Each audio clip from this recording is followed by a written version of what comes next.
जय हिंद दोस्तों। आज के इस इंपॉर्टेंट लेक्चर में हम सभी डिस्कस करने वाले हैं 18 अक्टूबर 2024 के मोस्ट इंपॉर्टेंट करंट अफेयर्स के क्वेश्चन। तो आप इस पूरे लेक्चर को बहुत ही ध्यान से लास्ट तक जोड़ देखिएगा। पहला और इंपॉर्टेंट क्वेश्चन है, भारत के नए मुख्य न्यायाधीश कौन बने हैं? आंसर हो जाएगा संजीव खन्ना। तो संजीव खन्ना भारत के चीफ जस्टिस ऑफ इंडिया बन गए हैं। दोस्तों, वर्तमान में जो चीफ जस्टिस ऑफ इंडिया है DY चंद्रचूड़, वह 10 नवंबर 2024 को रिटायर होने वाले हैं। तो उन्होंने अपने उत्तराधिकारी की घोषणा कर दी गई है।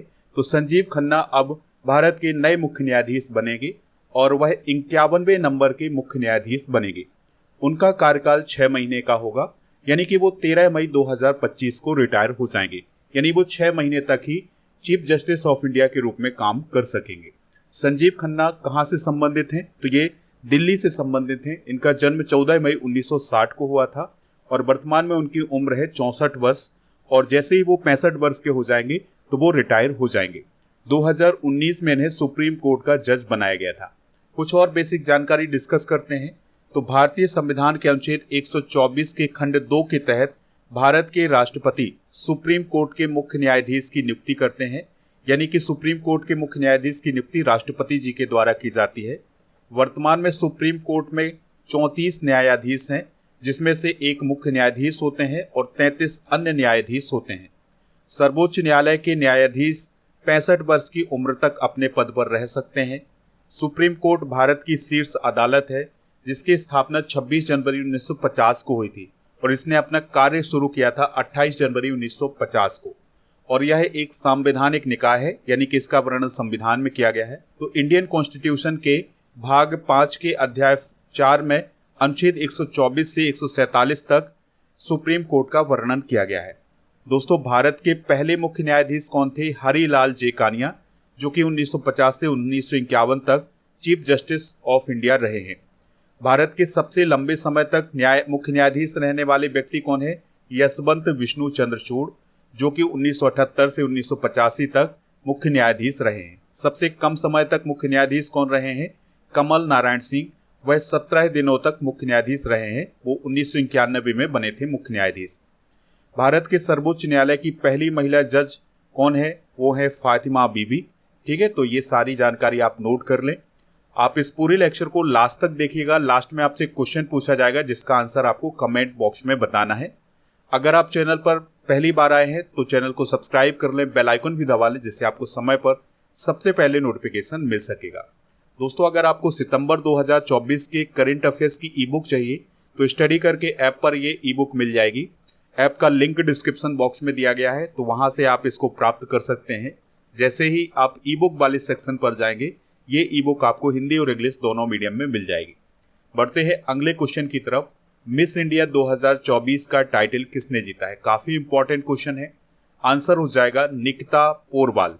तो निकिता पोरवाल जो है वो मिस इंडिया 2024 की विनर बनी है। तो दोस्तों, उनका संबंध कहां से है? मध्य प्रदेश के उज्जैन से। और अब वो मिस वर्ल्ड पेजेंट में भारत का प्रतिनिधित्व करने वाली हैं। यहां पर आप देख सकते हैं, ये है निकिता पोरवाल। और अभी उन्होंने फेमिना मिस इंडिया मध्य प्रदेश 2024 का भी टाइटल जीता था। दोस्तों, सौंदर्य प्रतियोगिताओं की विजेता डिस्कस कर लेते हैं। तो मिस AI 2024 कौन बनी है? केंजा लेली, जो कि मोरक्को की है। और मिस यूनिवर्स इंडिया 2024 का खिताब अभी हाल ही में जीता है रिया सिंघा ने। मिस इंडिया वर्ल्ड वाइड 2024 का खिताब जीता है ध्रुवी पटेल ने। मिस यूनिवर्स व्यूनस IS 2024 का खिताब जीता है एलेजांद्रा मारिसा रोड्रिग्स ने। मिस अमेरिका 2024 का खिताब जीता है मेडिसन मार्स ने। मिस वर्ल्ड 2023 का खिताब जीता है क्रिस्टीना पिस्कोवा ने, जो कि चेक रिपब्लिक की हैं।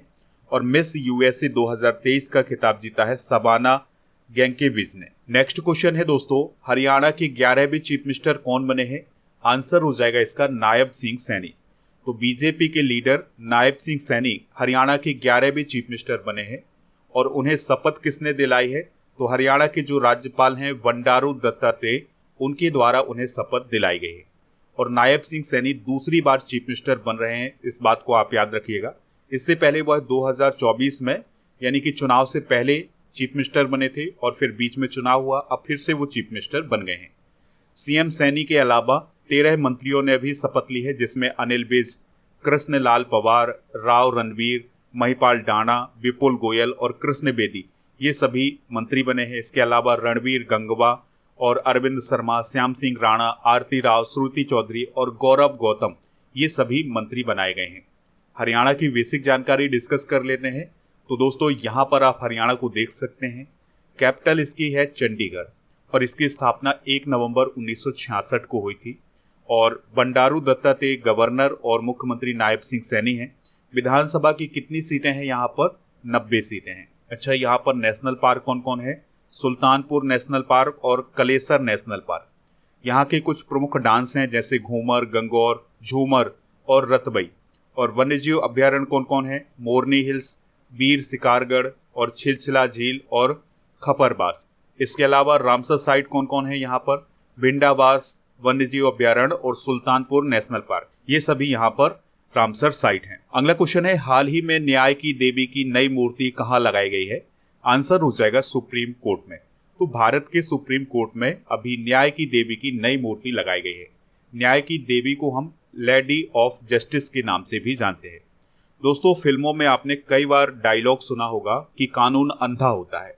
अब ये कानून अंधा कैसे होता है, ये क्यों डायलॉग बना? तो देखिए, जब आपने न्यायालय की कभी भी तस्वीर देखी होगी तो कुछ इस प्रकार का स्टैचू आपको देखने को मिलता है जिसमें ये जो लेडी ऑफ जस्टिस है इसके आंखों में पट्टी होती थी। इसी कारण ये डायलॉग बना कि कानून अंधा होता है, ठीक है। लेकिन अब इस मूर्ति को पूरी तरह से बदल दिया गया है। तो अब ये नई मूर्ति आई है जिसमें आंखों में पट्टी नहीं है, ठीक है। इसका मतलब ये हुआ कि जो कानून है वो सबको बराबर नजरों से देखता है। तो ये बदलाव हुआ है सुप्रीम कोर्ट में जो स्टैचू रखा गया है। इसके अलावा दोस्तों बहुत सारे बदलाव हुए हैं। देखिए, जो पुरानी स्टैचू है उसमें आपको ये जो लेडी ऑफ जस्टिस है उसके हाथ में तलवार दिखाई देती है, लेकिन जो नया स्टैचू है उसके हाथ में क्या है? बुक है, संविधान की किताब है। जो पहले मूर्ति होती थी वो ब्लैक होती थी, लेकिन अब जो मूर्ति है वो व्हाइट है। इसके अलावा दोस्तों उसके पहनावे में भी बदलाव किया गया है। तो जो नया स्टैचू है इसमें भारतीय परिधान को बताया गया है, यानी कि जो भारतीय संस्कृति है उसको ध्यान में रख करके ये पहनावा बनाया गया है, ठीक है। तो ये कुछ बदलाव किए गए हैं लेडी ऑफ जस्टिस में। और ये जो स्टैचू लगाया गया है ये कहाँ पर लगाया गया है? तो सुप्रीम कोर्ट में जजों की जो लाइब्रेरी है वहां पर इसको लगाया गया है। चलिए कुछ इंपॉर्टेंट स्टैचू डिस्कस करते हैं। तो आंध्र प्रदेश के विजयवाड़ा में डॉक्टर BR अम्बेडकर का जो स्टैचू स्थापित किया गया है उसका नाम रखा गया है स्टैचू ऑफ सोशल जस्टिस।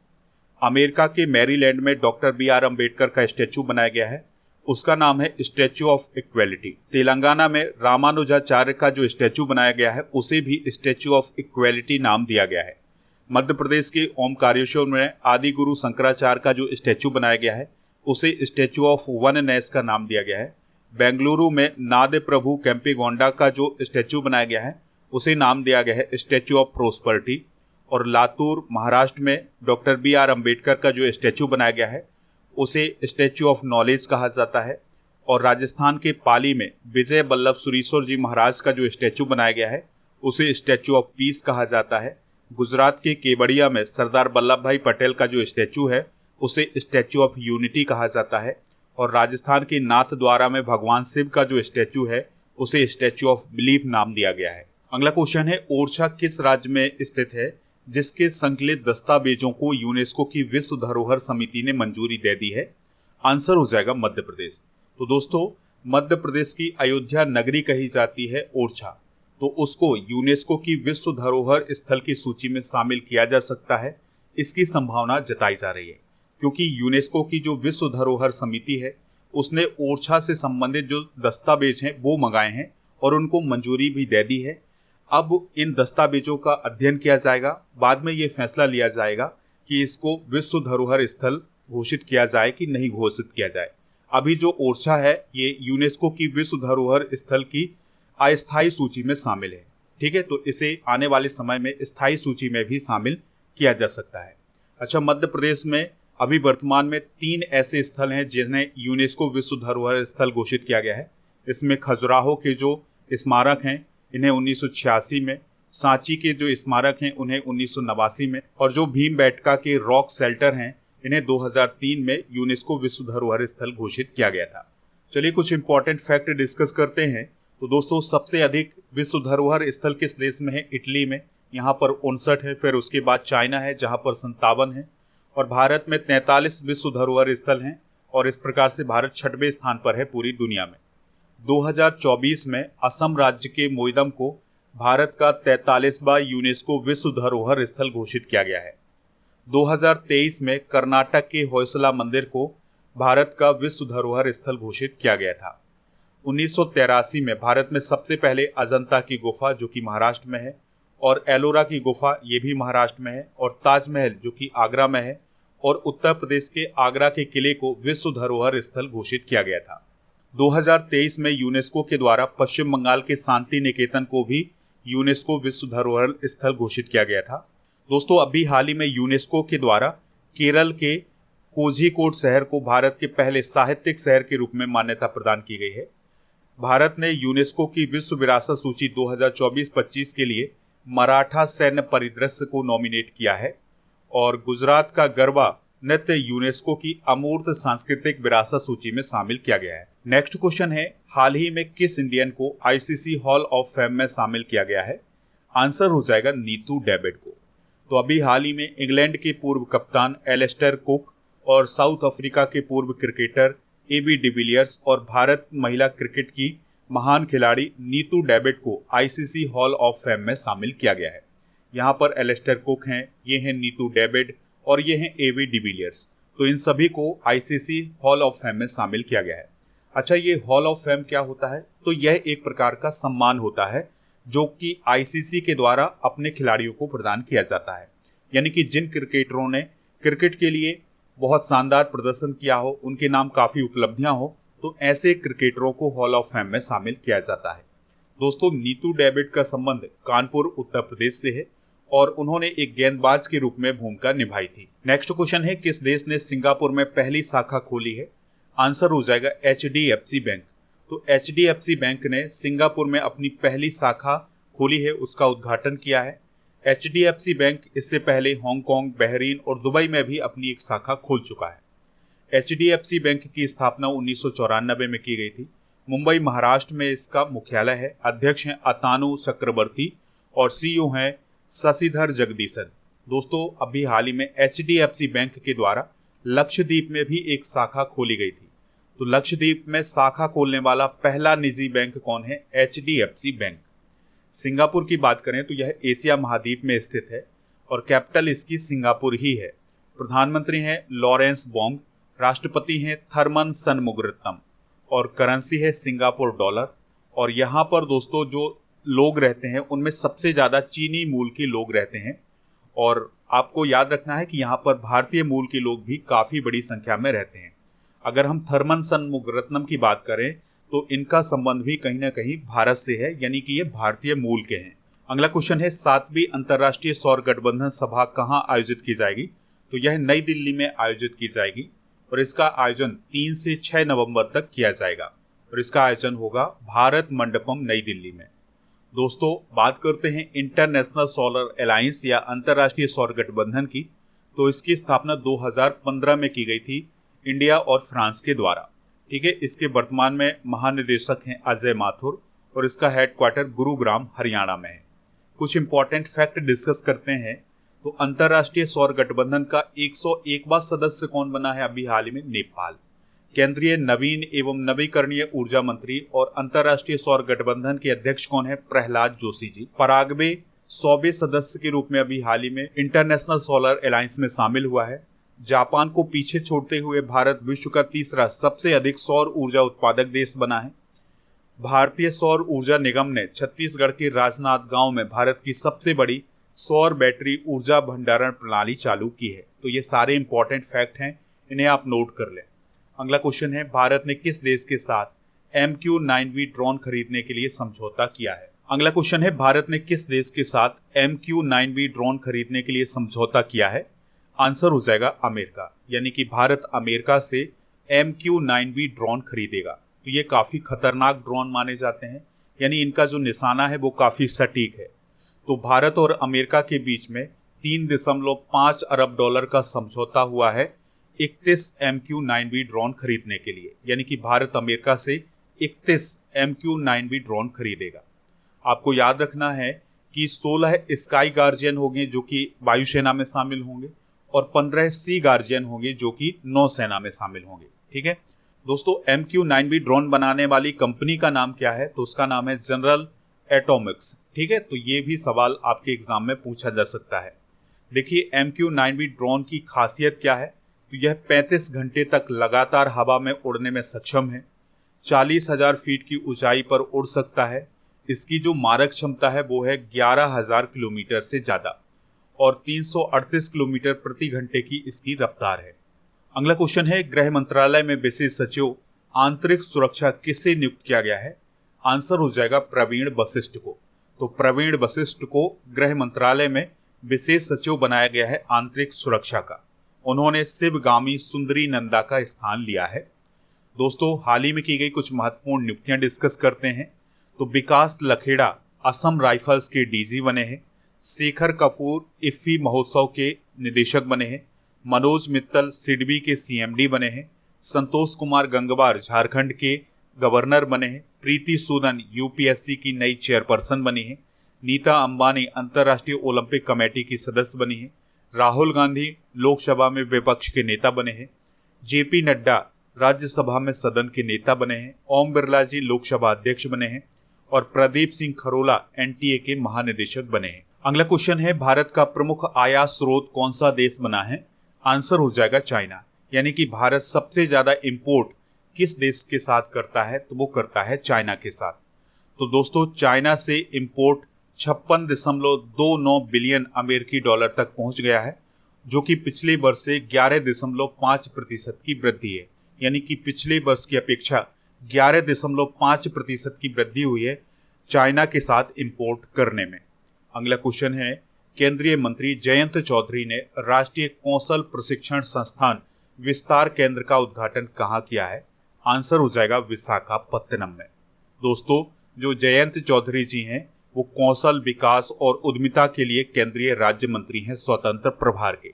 अगला क्वेश्चन है, अखिल शिवरान ने ISSF विश्व कप के फाइनल में कौन सा मेडल जीता है? आंसर हो जाएगा ब्रॉन्ज मेडल। तो भारतीय शूटर हैं अखिल शिवरान, तो उन्होंने ISSF वर्ल्ड कप के फाइनल में ब्रॉन्ज मेडल हासिल किया है और ये फाइनल नई दिल्ली में आयोजित किया जा रहा है। अगला क्वेश्चन है, डिजिटल इंडिया कॉरपोरेशन के MD और CEO कौन बने हैं? आंसर हो जाएगा आकाश त्रिपाठी। ठीक है, तो Akash Tripathi digital India corporation के MD और CEO बनाए गए हैं। अगला क्वेश्चन है, भारत और किस देश के बीच ऑडियो विजुअल सह निर्माण समझौते पर हस्ताक्षर किए गए हैं? आंसर हो जाएगा कोलंबिया। तो भारत और कोलंबिया के बीच ऑडियो विजुअल सह निर्माण समझौते पर हस्ताक्षर किए गए हैं। इस समझौते के बाद भारत और कोलंबिया में फिल्में बनाना आसान हो जाएगा। यानी कि कोलंबिया के लोग भारत में आसानी से फिल्म बना सकते हैं और जो भारत के लोग हैं वो कोलंबिया में आसानी से फिल्म को शूट कर सकते हैं कोलंबिया में।